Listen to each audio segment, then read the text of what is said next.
साथियों, जैसे कि आप जानते हैं, कल से खूंखार आतंकवादी यासीन मलिक को एक विक्टिम की तरह पेश किया जा रहा है, जैसे वो दूध से दुला है, उसने कुछ किया ही नहीं। और ऐसे यहां कांग्रेस और कुछ रीजनल पार्टीज उसके सपोर्ट में आ गई है। ये वही खूंखार आतंकवादी है यासीन मलिक, जिसने 4 एयरफोर्स अफसरों का कत्ल कर दिया। ये वही खूंखार आतंकवादी यासीन मलिक है जिसने रुबिया सईद का अगवा किया और महबूबा जी की बहन और मुफ्ती सईद की साहिबजादी रुबिया सईद ने इसको आइडेंटिफाई कर दिया। कश्मीरी पंडितों का कत्ल आम करने वाला और कराने वाला, भिट कराटे हो या किसी और का, उनके जरिए ये वही खूंखार आतंकवादी यासीन मलिक है जिसने कश्मीरी पंडितों का जेनोसाइड किया, नरसंहार किया कश्मीर में। और कश्मीर में कश्मीरी पंडितों को भगाने में अगर सबसे बड़ा हाथ किसी का है, वो खूंखार आतंकवादी यासीन मलिक का है। लेकिन शर्म है कांग्रेस पे कि एक आतंकवादी को दूसरे आतंकवादी, जो हिंदुस्तान का सबसे बड़ा दुश्मन है, भारत का सबसे बड़ा दुश्मन है, हाफिज सईद के पास पीस एम्बेसडर के तौर पर भेजते हैं। और वहां से आके उस वक्त देश के प्रधानमंत्री, कांग्रेस गवर्नमेंट के प्रधानमंत्री मनमोहन सिंह रेड कारपेट बिछा के उनका इस्तेकबाल करते हैं, उनको खीर और बिरयानी खिलाते हैं और उनके कान में शुक्रिया अदा करता। यह है कांग्रेस की नीति, यह है कांग्रेस का भरोसा अपनी सिक्योरिटी फोर्सेस, अपनी जम्मू कश्मीर पुलिस पे। राहुल जी से लेके मणिशंकर अय्यर, सैम पेट्रोडोरा, सब जितने भी कांग्रेस के नेता हैं, सबके दिल में पाकिस्तान और आतंकवादियों का प्यार है। अगर यासीन मलिक जैसे आतंकवादी का प्यार उनके दिल में नहीं होता तो वो यासीन मलिक को पाकिस्तान हाफिज सईद के पास भीख मांगने के लिए नहीं भेजते। ये कांग्रेस का स्टैंड रहा है आतंकवाद के खिलाफ, ये कांग्रेस की पॉलिसी रही है आतंकवाद के खिलाफ। और महबूबा जी का दुगलापन देखिए, उसकी आप वो चीप पॉलिटिक्स देखिए। उसकी बहन किडनैप होती है, उसकी बहन आइडेंटिफाई करती है यासीन मलिक को, और कश्मीर में आके महबूबा जी कहती है कि इंसानी बुनियादों पर इसको छोड़ दिया जाए।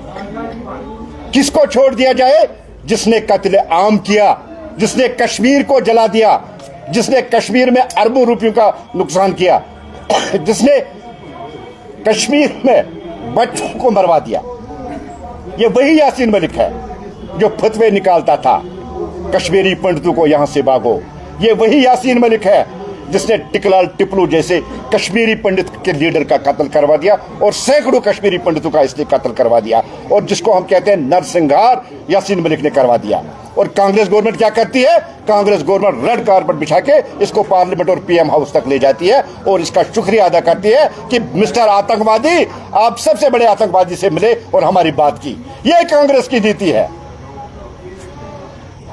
आप अगर जानते हैं 2014 के बाद भारतीय जनता पार्टी, नरेंद्र मोदी जी और अमित शाह की स्ट्रेटजी जो रही है, जीरो टॉलरेंस ऑन टेररिज्म, और हमने दहशत गर्दी को नेस्त नाबूद करने में कोई कसर नहीं छोड़ी और हमने लगभग दहशत गर्दी को खत्म कर दिया।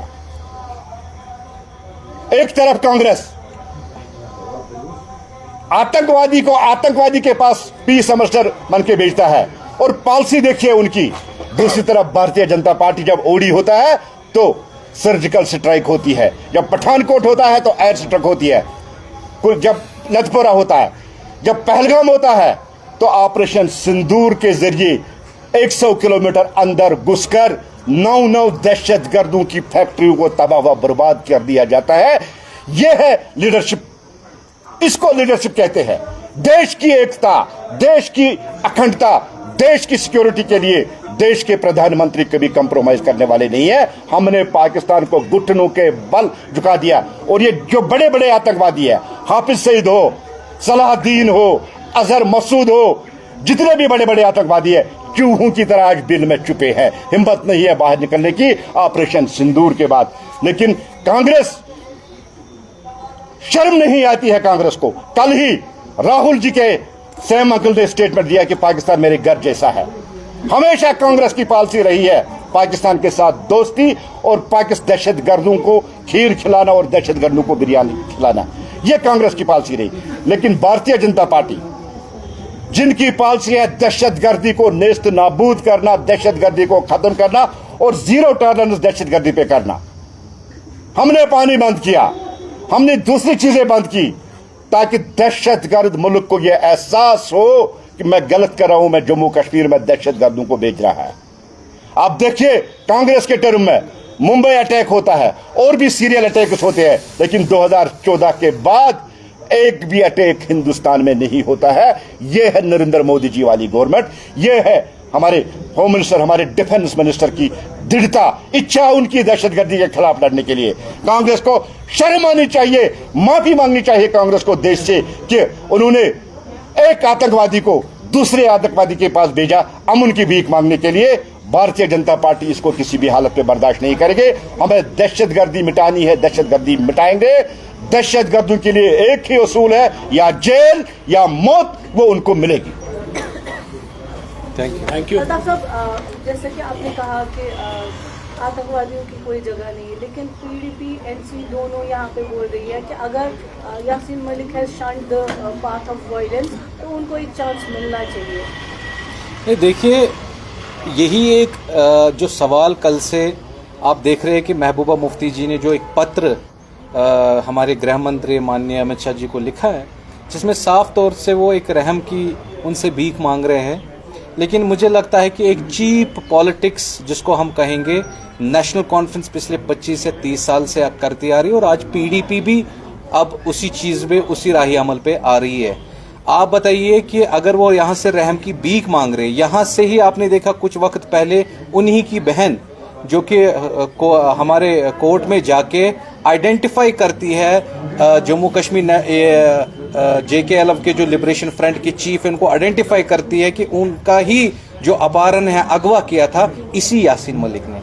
अब आप कहेंगे कि वो दूध से धुले हैं। अगर हम देखें JKLF यासीन मलिक की जो चीज़ें हैं, वो सबसे ज़्यादा कत्ले आम पे रही है, यहाँ के हालात ख़राब करने में लगी है, जिसमें सबसे ज़्यादा जो उन पे आरोप अभी है, जिसके तहत वो अभी तिहाड़ जेल में ट्रायल लड़ रहे, वो हमारे इंडियन एयरफोर्स के जो 4 जांबाज सिपाही थे, उनका कत्ल बेरहमी से किया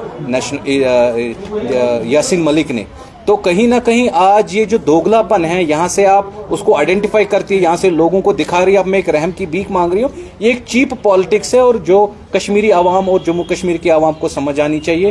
कांग्रेस भी कहीं ना कहीं इस चीज़ में आज एक्सपोज हो गई है और जो हमारी देश की जो जनता है उनसे सवाल पूछ रही है कि आप उस आतंकवादी के लिए जिसने हमारे 4 एयर फोर्सेस के जवानों को कत्लेआम बेरहमी से किया, आपने उसको रेड कारपेट बिछाया, आपने उसको बिरयानी खिलाई, और उसी यासीन मलिक को वो एक खूंखार आतंकवादी सलाहुद्दीन के पास बेच के पीस एम्बेसडर हाफिज सईद को के पास भेज के एज पीस एम्बेसडर वो क्या साबित करना चाह रही थी कांग्रेस? क्या वो यही कहना चाहती थी कि आप हमारे यहाँ हमारे अफसरों को कत्लेआम करो, जो कश्मीरी पंडितों का 90 में कत्लेआम किया उसको वो जस्टिफाई कर रही थी, और आज महबूबा मुफ्ती साहिबा भी उस कत्लेआम को जस्टिफाई कर रही है एक रहम की भीख मांग के। मुझे लगता है एक चीप और पॉलिटिक्स आज लोगों को समझ आ चुकी है। ये नकारी हुई आज सियासत जो ये कर रही है लोगों को समझ है, लेकिन साफ स्पष्ट जो हमारा संदेश है Bharatiya Janata Party government leaded by prime minister Narendra Modi जी,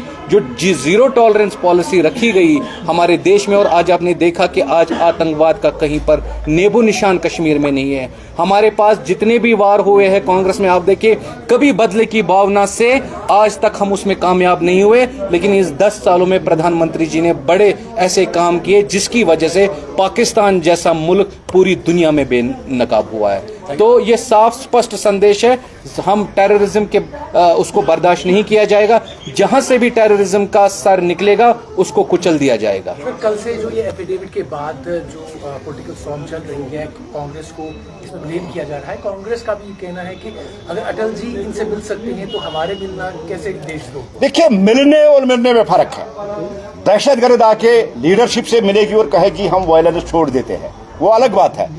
लेकिन एक खूंखार दहशतगर्द को दूसरे खूंखार दहशतगर्द के पास पीस एम्बेसडर बन के भेजना, ये सबसे बड़ी बात है, ये शर्म की बात है, ये कांग्रेस की स्ट्रेटजी है, ये कांग्रेस की पॉलिसी है, ये कांग्रेस इस तरह से मुल्क को चलाना चाहती है। ठीक है, मिले, लेकिन बहुत से लोग ऐसे हैं जिन्होंने वायलेंस छोड़ी, फिर इलेक्ट्रो पॉलिटिक्स में आ गए। अब यासीन मलिक एफिडेविट देते हैं, उसका मतलब नहीं है कि उसके कत्ल माफ किए जाएंगे। उसके जो खता है, उसके जो कसूर है, जो उसने एक्सेप्ट किया, वो माफ किएगा। कांग्रेस रेड कारपेट बिछा दे, कांग्रेस खीर खिला दे, कांग्रेस बिरयानी खिला दे, यासीन मलिक के कत्ल माफ नहीं होंगे। Thank you.